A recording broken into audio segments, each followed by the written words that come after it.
बच्चों, कैसे हैं आप। मैं अरविंदर आप सभी का आसान फिजिक्स के ऑनलाइन प्लेटफॉर्म पर स्वागत करता हूं। मॉडल पेपर सेकंड में हम चर्चा करेंगे इसकी सबसे पहले बहुविकल्पीय क्वेश्चन की। तो फटाफट वीडियो को लाइक शेयर कर दें और जिन दोस्तों ने भी चैनल को सब्सक्राइब नहीं किया हुआ है वो चैनल को सब्सक्राइब करें। साथ साथ में अपने ऐसे दोस्तों को भी वीडियो भेजें जिनको जो पेपर हैं वो काफी इंपोर्टेंट है और उनको फायदा मिल सके, आपके दोस्तों को इसका फायदा मिल सके। तो देखते हैं हम मॉडल पेपर 2 में सबसे पहला क्वेश्चन है बहुविकल्पीय प्रश्न में। पहला क्वेश्चन क्या है, एक कूलम आवेश पर इलेक्ट्रॉन की संख्या ज्ञात करनी है।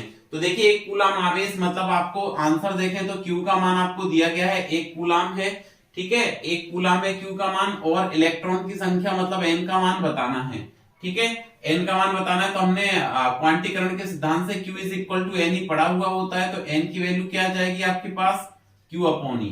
अब Q की वैल्यू रख लें आप, Q एक कूलम है, और E की वैल्यू रख लें, E की वैल्यू है आपके पास 1.6 10 की पावर -19। कितनी है, 1.6 10 की पावर -19। ये डेसिमल जब आप हटाएंगे तो ऊपर 10 हो जाएगा, तो यह जाएगा आपका 10/16, और -19 को ऊपर लिखेंगे तो 10 की पावर +19। +19 में से एक जीरो इसमें इंक्लूड कर लो तो 100/16 हो जाएगा ये, और 10 की पावर 18 रह जाएगी। अब आप डिवाइड लगाएंगे तो यह जाएगा 6.25 इंटू 10 टू दी पावर 18। कोई इकाई नहीं आएगी क्योंकि ये संख्या है, इसलिए इसका आंसर आ जाएगा 6.25 10 टू दी पावर 18 बी। इसका आंसर क्या है, बी है। नेक्स्ट है संधारित्र में संचित स्थितिज ऊर्जा का सूत्र बतलाइए। तो देखो ये तीनों ही सूत्र होते हैं, हाफ CV² Q²/2C QV/2। तो उपरोक्त सभी, इसका आंसर क्या है आपके पास, उपरोक्त सभी। नेक्स्ट है दिए गए VI ग्राफ से प्रतिरोधक के प्रतिरोध का मान ज्ञात कीजिए। ये जो प्रतिरोधक है उसके प्रतिरोध का मान ज्ञात करना है आपको। I और V में आपको ग्राफ दिया गया है। तो देखिए जब भी ये ग्राफ ड्रॉ करेंगे आप तो इसमें आपको प्रतिरोधकता का मान ज्ञात करना है, प्रतिरोध के।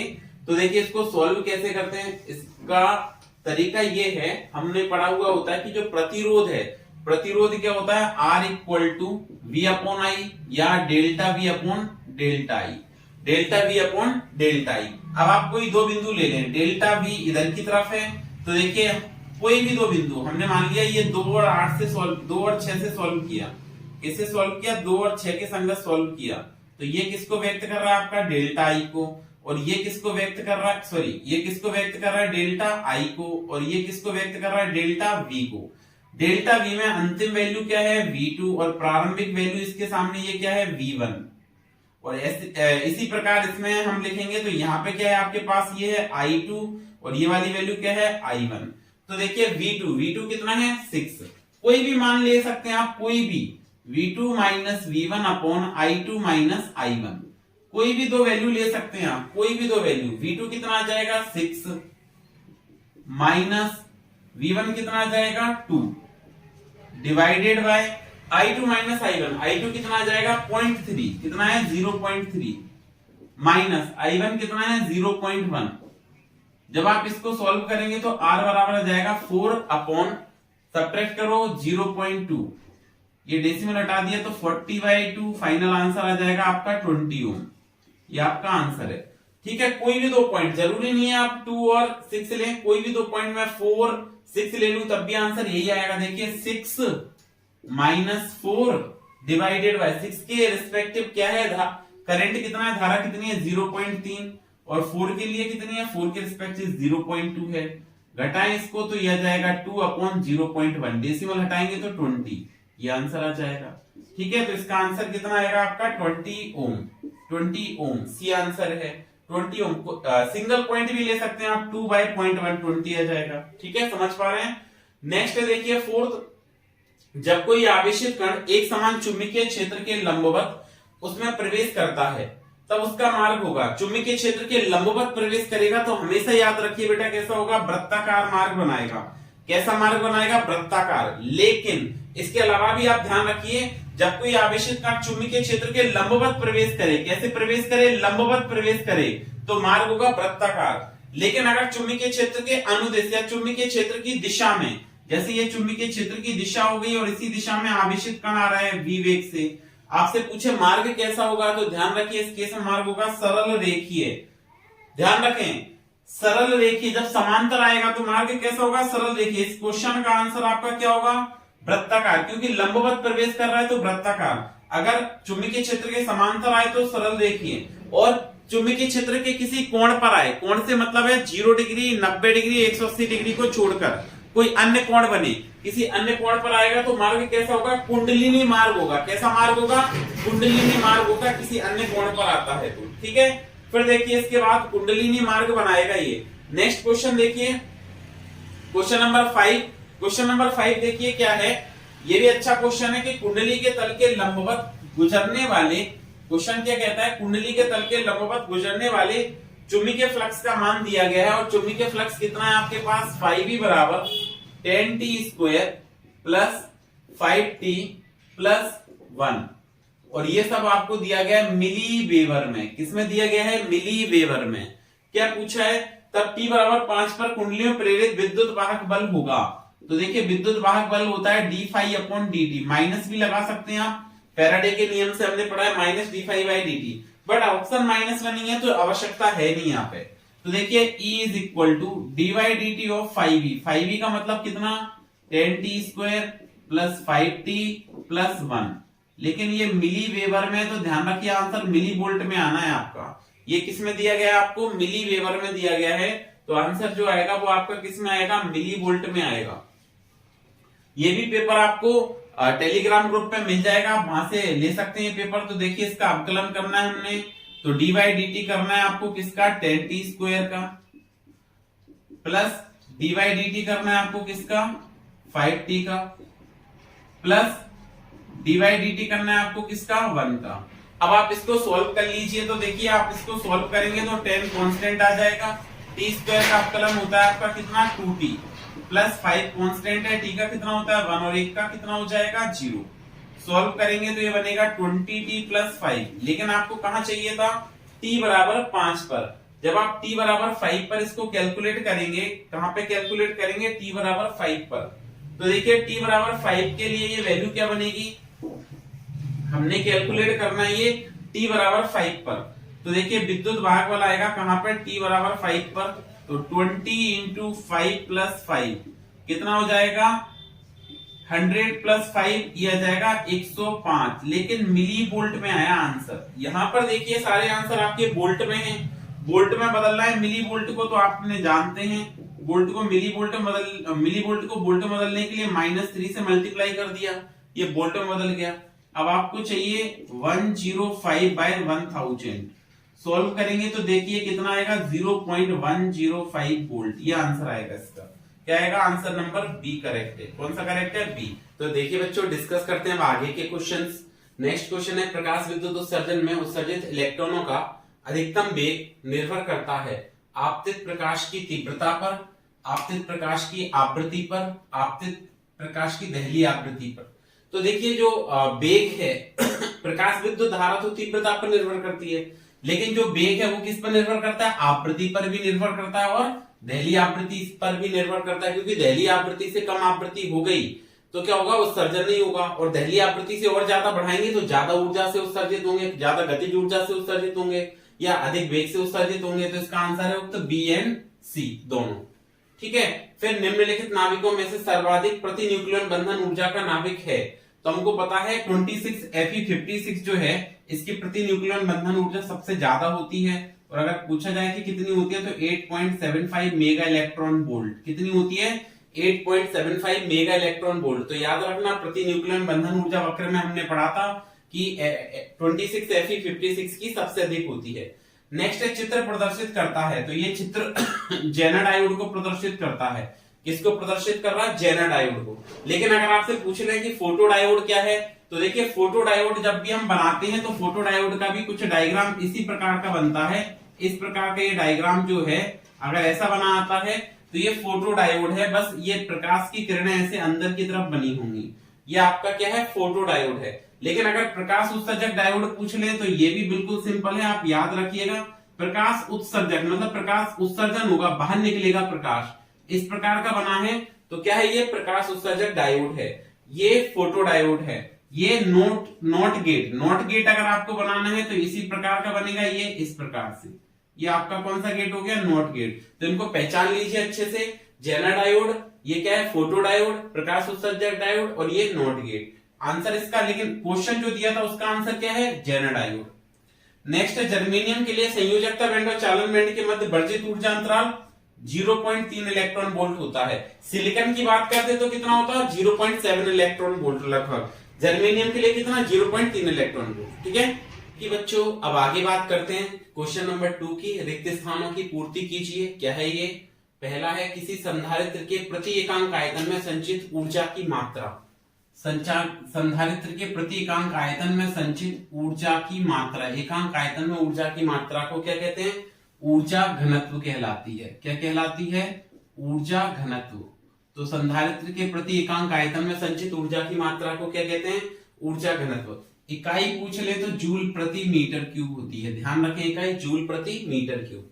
फिर है शुद्ध अर्धचालक में त्रिसंयोजी या पंच संयोजी अशुद्धि मिलाने की प्रक्रिया क्या कहलाती है, हमारी डोपिंग। क्या कहलाती है, ये प्रक्रिया को कहते हैं हम डोपिंग। त्रिसंयोजी अशुद्धि मिलाएंगे तो याद रखिएगा पी प्रकार का अर्धचालक बनेगा, और पंच संयोजी मिलाएंगे तो एन प्रकार का बनेगा। ठीक है, लेकिन ये प्रक्रिया जो कहलाती है वो डोपिंग कहलाती है। विद्युत ऊर्जा को प्रकाश ऊर्जा में, विद्युत ऊर्जा को प्रकाश ऊर्जा में परिवर्तित करने वाले डायोड को प्रकाश उत्सर्जक डायोड या एलईडी कहते हैं। क्या कहते हैं, प्रकाश उत्सर्जक डायोड या एलईडी। एनएस चुंबकीय ध्रुवों के मध्य दोलन करती पट्टिका डैश के कारण अवमंदित हो जाती है। तो हमको पता है ये भंवर धाराएं उत्पन्न हो जाती है, उसमें भंवर धाराओं के कारण ये रुक जाती है, भंवर धारा के कारण अवमंदित हो जाती है, भंवर धाराओं के कारण अवमंदित हो जाती है, भंवर धाराओं के कारण अवमंदित हो जाती है। कोई एनएस चुंबकीय ध्रुवों के बीच में जो पट्टिका गति कर रही है वो भंवर धाराओं के कारण रुक जाती है। फिर पूछा चित्र में धारा आई का मान। तो देखिए किरचॉफ का नियम लगाइए। हमने पढ़ा है संधि पर आने वाली धारा बराबर संधि से जाने वाली धारा। तो समझिए कौन सी आ रही है, हमने पढ़ा है किरचॉफ का पहला नियम, किसी संधि पर मिलने वाली समस्त धाराओं का बीजगणितीय योग 0 होता है। तो 2 एम्पियर की आ रही है तो +2, 5 एम्पियर की भी आ रही है तो +5, 4 एम्पियर की बाहर निकल रही है तो क्या लिखेंगे, -4, और ये आई भी बाहर जा रही है, संधि से दूर जा रही है तो इसको -I बराबर 0। सॉल्व करेंगे तो 7 - 4 - I बराबर 0। तो ये 3 बचा बराबर I। इसका मतलब है कि जो धारा की मात्रा है वो कितनी आ गई, 3 एम्पियर आ गई। ठीक है, तो ये हमारे रिक्त स्थान है। कोई 4 करने को आएंगे, मैंने 5 बताए हैं आपको, 4 ही आएंगे मॉडल पेपर के अनुसार। तो देखिए बच्चों, कुछ आगे क्वेश्चन, नेक्स्ट क्वेश्चन डिस्कस करते हैं। अब है क्वेश्चन नंबर 3, अति लघुत्तरात्मक प्रश्न। ये भी 1-1 नंबर के प्रश्न होंगे। ठीक है, 8 क्वेश्चन होंगे ये 1-1 नंबर के। तो डिस्कस करते हैं इनको 1-1 करके। पहला क्वेश्चन क्या है, चित्र में यदि व्हीटस्टोन सेतु संतुलन अवस्था में है तो अज्ञात प्रतिरोध X बताना है। तो देखिए व्हीटस्टोन सेतु अगर संतुलन अवस्था में तो यहाँ धारा का मान 0 है।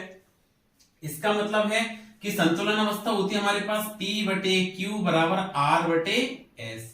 ये हमारी संतुलन अवस्था होती है। तो ये P हो गया, ये वाला पॉइंट हमारा Q हो गया, ये हमारा R हो गया और ये S हो गया। R को थोड़ा सा संतुलित करते हैं तो ये दोनों समांतर में है। समांतर क्रम में हमेशा याद रखिए सूत्र लगता है प्रतिरोध का, तुल्य प्रतिरोध ज्ञात करना है तो R1 R2 upon R1 plus R2, ये फॉर्मूला लगता है। तो देखिए ये उसी से बना है, 1/R equivalent equal to 1/R1 plus 1/R2। उसको आप सॉल्व करेंगे ये बनेगा। तो देखिए फॉर्मूले से R जो आएगा आपका वो क्या आएगा, R1 मतलब 100 R2X है अपॉन 100 प्लस X। वैल्यू रख लेते हैं, P कितना आएगा 100, Q कितना है 10 इक्वल टू R कितना है 100X upon 100 plus X, 100 plus X और अपॉन S के लिए अपॉन में 5 आ जाएगा। ये बात क्लियर हुई। इसको सॉल्व किया तो ये हमारा यहाँ पर ये 100 से हमने ये वाला 100 सॉल्व कर दिया, कैंसिल कर दिया। तो आपका रहा 1/10 इक्वल टू X अपॉन 5 और ये बनेगा 100 प्लस X। 5 से कैंसिल कर दें 2 बार, 5 से कितने टाइम्स कैंसिल हुआ, ये 2 बार कैंसिल हुआ। इसका इधर और इसका इधर गुणा करें, क्रॉस मल्टीप्लाई करेंगे तो ये बनेगा क्या 100 प्लस X बराबर 4X। क्या बनेगा 100 प्लस X बराबर 2X। कितना बनेगा 2X। ठीक है, इसका इधर गुणा करेंगे तो 2X। x को इधर पक्षांतर कर दो तो 100 equal to 2x minus x, x की वैल्यू आ जाएगी आपके पास क्या 100 ओम।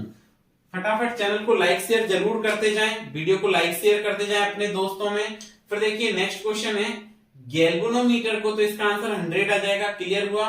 गैल्वेनोमीटर को अमीटर में कैसे रूपांतरित करेंगे, मतलब हमको गैल्वेनोमीटर को बदलना है, किसमें बदलना है? अमीटर में। तो सिंपल सी प्रोसेस होती है, एक आपको बताते हैं किस प्रकार से हम गैल्वेनोमीटर को अमीटर में बदल सकते हैं। तो देखिए गैल्वेनोमीटर को अमीटर में बदलने के लिए, कोई गैल्वेनोमीटर है उसको अमीटर में बदलना है, तो हम गैल्वेनोमीटर के साथ समांतर क्रम में एक निम्न प्रतिरोध का मोटा तार जोड़ देते हैं। इस प्रकार इस प्रतिरोध को हम शंट प्रतिरोध कहते हैं। इस प्रकार जो हमारा गैल्वेनोमीटर है वो अमीटर में रूपांतरित हो जाता है। तो हम क्या कहेंगे कि जब गैल्वेनोमीटर के साथ एक निम्न प्रतिरोध का मोटा तार समांतर क्रम में जोड़ देते हैं तो गैल्वेनोमीटर अमीटर के जैसे कार्य करता है। फिर देखिए दिए गए चित्र में किस चित्र में प्रेरित विद्युत वाहक बल को स्थिर होने की अपेक्षा कर सकते हैं। तो देखिए ये विद्युत वाहक बल जो है वो किस पर निर्भर करता है? हमारा फ्लक्स पर। फ्लक्स परिवर्तित होगा तो विद्युत वाहक बल परिवर्तित होगा। अब देखिए फ्लक्स किस बात पर निर्भर करता है? तो फ्लक्स का फॉर्मूला होता है NBA cos थीटा। तो देखिए इन दोनों केसों में थीटा कांस्टेंट है, क्योंकि देखिए चुंबकीय क्षेत्र चला इधर रहे हैं, हम छड़ को इधर चला रहे हैं, दोनों को। चुंबकीय क्षेत्र कागज के तल के लंबवत अंदर की ओर है, लंबवत है मतलब ये दोनों, ठीक है। ये देखिए इसको इधर चला रहे हैं, ये इधर चल रहा है, चुंबकीय क्षेत्र अंदर की ओर है, ठीक है। बट थीटा किस किस में कोण था? चुंबकीय क्षेत्र की तीव्रता और अभिलंब में। तो इस सतह पर अभिलंब जिस पर चला रहे हैं तो उसी दिशा में बनेगा, सेम डायरेक्शन में। चुंबकीय क्षेत्र की तीव्रता और अभिलंब के मध्य कोण है, तो ये वेग इधर की तरफ है। ध्यान दें फिर से, वेग इधर की तरफ है, ये कण ऐसे चला रहे हैं, चुंबकीय क्षेत्र अंदर की तरफ है।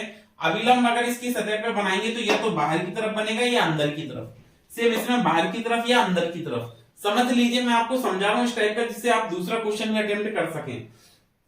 तो देखिए जैसे ये तल इधर चला रहे हैं, चुंबकीय क्षेत्र ऐसे है, अभिलंब इस सतह पर ऐसे ही बनेगा, तो थीटा 0 डिग्री दोनों केस में। मतलब थीटा की तो कोई दिक्कत ही नहीं है, नंबर ऑफ टर्न्स है नहीं, चुंबकीय क्षेत्र सेम है। अब इसका मतलब है कि फ्लक्स किस पर निर्भर कर रहा है? क्षेत्रफल पर। तो इसको जब आप बाहर की तरफ चलाएंगे, किसको? आयताकार भाग को बाहर की तरफ चलाएंगे, तो ये समान समय अंतराल में क्या होगा? समान भाग बाहर निकलेगा। इस प्रकार से समान समय अंतराल में समान भाग बाहर निकलेगा। इसका मतलब है कि A इसमें कांस्टेंट है। लेकिन जब आप वृत्ताकार भाग को चलाएंगे, देखिए वृत्ताकार भाग को, तो पहले आप इतना भाग बाहर निकला, फिर देखिए समान समय अंतराल में इतना भाग बाहर निकलेगा, तो देखो यहाँ क्षेत्रफल बढ़ गया, फिर और निकलेगा तो यहाँ क्षेत्रफल बढ़ गया। अब घटना शुरू हो जाएगा। इसका मतलब है इसका क्षेत्रफल बदल रहा है, इसका मतलब इसमें विद्युत वाहक बल बदलेगा, परिवर्तित होगा और इसमें स्थिर होगा। तो हम कह सकते हैं कि आयताकार भाग में विद्युत वाहक बल के स्थिर होने की अपेक्षा की जा सकती है। फिर से सुन लें कॉन्सेप्ट, आपको क्या बताया कि देखो ये ऐसे चल रहा है, अभिलंब इधर बनाएंगे, चुंबकीय क्षेत्र भी अंदर की तरफ, थीटा 0 डिग्री दोनों केस में, तो थीटा पर निर्भर ही नहीं कर रहा है, फेरों की संख्या है नहीं और चुंबकीय क्षेत्र समान है, तो ए पर निर्भर करेगा। समान समय अंतराल में इसका समान क्षेत्रफल बाहर निकलेगा, इसका अलग अलग क्षेत्रफल बाहर जाएगा, ठीक है। इस कारण से इसमें विद्युत वाहक बल की अपेक्षा परिवर्तित होगी, विद्युत वाहक बल इसमें परिवर्तित होगा और इसमें क्या रहेगा? नियत रहेगा, क्योंकि देखो इसमें अलग अलग क्षेत्रफल बाहर जा रहा है, इसमें समान समय अंतराल में समान क्षेत्रफल बाहर जा रहा है। तो देखिए बच्चों, अब आगे नेक्स्ट डिस्कस करते हैं क्वेश्चन नंबर 4, 5, 6, 7 एंड 8। ये थर्ड सेक्शन हमारा कंप्लीट हो जाएगा। क्वेश्चन नंबर 3, ये भी एक एक नंबर के क्वेश्चन होते हैं। क्या है? प्रकाश विद्युत प्रभाव क्या है? तो देखिए अगर हम प्रकाश विद्युत प्रभाव को परिभाषित करें कि जब धातु की सतह पर, जब भी किसी धातु की सतह पर एक निश्चित आवृत्ति एवं तरंगदैर्घ्य का प्रकाश आपतित होता है, तो उस धातु की सतह से इलेक्ट्रॉन उत्सर्जन होता है, इसे कहते हैं इलेक्ट्रॉन उत्सर्जन होता है। एवं इन इलेक्ट्रॉनों के कारण जो परिपथ में प्रकाश विद्युत धारा बहती है, ये प्रभाव हमारा प्रकाश विद्युत प्रभाव कहलाता है। फिर से ध्यान दें, जब भी किसी धातु की सतह पर एक निश्चित आवृत्ति एवं तरंगदैर्घ्य का प्रकाश आपतित करवाते हैं, तो उस धातु से इलेक्ट्रॉन उत्सर्जित होते हैं, जिसको हम प्रकाश विद्युत उत्सर्जन कहते हैं। एवं उत्सर्जित इलेक्ट्रॉन क्या करते हैं? परिपथ में प्रकाश विद्युत धारा का प्रवाह करते हैं, एवं यह प्रभाव प्रकाश विद्युत प्रभाव कहलाता है, ठीक है। एक नंबर में आएगी ये परिभाषा। अगला देखिए क्वेश्चन नंबर 5 है। क्या कहा गया है कि प्रकाश विद्युत प्रभाव के किसी प्रयोग में निरोधी विभव दिया गया है, आपको निरोधी विभव दिया गया है, कितना दिया गया है 3.2 वोल्ट, ये निरोधी विभव है। तो उत्सर्जित इलेक्ट्रॉनों का अधिकतम गतिज ऊर्जा, जब निरोधी विभव दिया जाए और गतिज ऊर्जा पूछी जाए तो हमको फॉर्मूला पता होना चाहिए, ईवी नॉट होता है, ईवी नॉट होता है, ई हमको पता है, वी नॉट कितना है 3.2 वोल्ट, तो आंसर आ जाएगा 3.2 इलेक्ट्रॉन वोल्ट, ये आंसर है हमारा 3.2 इलेक्ट्रॉन वोल्ट। लेकिन अगर यही मान आपसे जूल में पूछ लिया जाए, किसमें पूछ लिया जाए, यहां लिख देता हूं मैं, ध्यान दें जूल में, तो आपको क्या करना पड़ेगा, ये 3.2 लिखा ही है आपके पास में, इसको जूल में बदलने के लिए 1.6 गुणा 10 की घात -19 से गुणा करना पड़ेगा, जिससे इलेक्ट्रॉन वोल्ट आपका जूल में बदल जाएगा। तो देखिए गुणा कीजिए तो 2 आ जाएगा और ये आ जाएगा 51, तो 5.12 into 10 to the power -19 joule, ये आंसर बनेगा आपका। जूल में आएगा तो ये आंसर लिखना है, इलेक्ट्रॉन वोल्ट में ये आंसर लिखना है। नेक्स्ट है न्यूक्लियर रिएक्टर में प्रयुक्त दो मंदक हो गया, एक तो भारी जल D2O और एक हो गया ग्रेफाइट, ये दोनों मंदक उपयोग किए जाते हैं किसमें, नाभिकीय रिएक्टर में। नेक्स्ट है 6 समीकरण में निर्मित उत्पाद X4 का परमाणु क्रमांक और संख्या बतानी है, द्रव्यमान संख्या। तो देखिए 92 यूरेनियम 238 का जब अल्फा क्षय होगा तो देखो अल्फा क्षय में परमाणु क्रमांक में 2 की कमी, तो 90, और द्रव्यमान संख्या में 4 की कमी, तो 90 यूरेनियम 234, ये X1 बना आपका, क्या बना X1। अब देखिए जब बीटा नेगेटिव करवाएंगे तो बीटा नेगेटिव 6 में क्या होता है, परमाणु क्रमांक में 1 की वृद्धि हो जाती है, बीटा नेगेटिव 6 में परमाणु क्रमांक में 1 की वृद्धि हो जाती है। तो अगर बीटा नेगेटिव है तो 90 से क्या हो जाएगा, ये 91 यूरेनियम 234, द्रव्यमान संख्या सेम ही रहेगी। बीटा नेगेटिव 6 करेंगे तो परमाणु क्रमांक 1 बढ़ जाएगा, द्रव्यमान संख्या पर कोई प्रभाव नहीं पड़ेगा। फिर अल्फा वापस से करेंगे तो परमाणु क्रमांक 2 कम, तो 89 और ये 230, ठीक है। फिर गामा 6 करेंगे तो कोई परिवर्तन नहीं होता है, गामा में केवल ऊर्जा उत्सर्जित होती है, तो 89 यूरेनियम 230, ये आंसर आ जाएगा फाइनली आपका। फिर से ध्यान दें, जब हमने क्या किया 92 यूरेनियम 238 का अल्फा क्षय करवाया तो 90 यूरेनियम 234 बना, द्रव्यमान संख्या 4 घट गई, क्रमांक 2 कम हो गया। बीटा नेगेटिव करेंगे तो क्रमांक 1 बढ़ जाएगा, द्रव्यमान संख्या सेम रहेगी। अल्फा वापस से किया, परमाणु क्रमांक 2 घटा दिया, द्रव्यमान संख्या 4, और गामा करेंगे तो कोई परिवर्तन नहीं होगा। थोड़ी देर के लिए ध्यान दीजिए, बीटा नेगेटिव की जगह अगर मैं यहाँ पे लिखा होता बीटा पॉजिटिव तो 90 की जगह यहाँ पे क्या हो जाता, 89 यूरेनियम 234। ध्यान दीजिए बीटा 2 टाइप का क्षय होता है, एक पॉजिटिव और नेगेटिव। अगर नेगेटिव आपकी जो क्वेश्चन था वो नेगेटिव था, लेकिन अगर पॉजिटिव लिखा होता तो 91 की जगह ये 1 घट जाता परमाणु क्रमांक, इसमें एक कमी हो जाती, 90 की जगह 89 रह जाता। तो ध्यान रखिए इसको पॉजिटिव भी लिखा हो सकता है, ठीक है। फिर फोटोडायोड को परिभाषित कीजिए, तो फोटोडायोड एक विशेष रूप से निर्मित किया हुआ पीएन संधि डायोड होता है जो पश्चदबाई अवस्था में कार्य करता है, तथा ये क्या करता है, इंपोर्टेंट, काफी इंपोर्टेंट ये पॉइंट आपको लिखना जरूरी है, ये प्रकाश ऊर्जा को विद्युत ऊर्जा में रूपांतरित करता है। फोटोडायोड एक विशेष रूप से निर्मित किया हुआ पीएन संधि डायोड होता है जो पश्चदबाई अवस्था में कार्य करता है, तथा ये क्या करता है, प्रकाश ऊर्जा को विद्युत ऊर्जा में रूपांतरित करता है। तो इस क्लास के लिए इतना ही, मिलते हैं नेक्स्ट क्लास में इसके आगे के क्वेश्चंस के साथ। तो पढ़ते रहिए, सुरक्षित रहिए।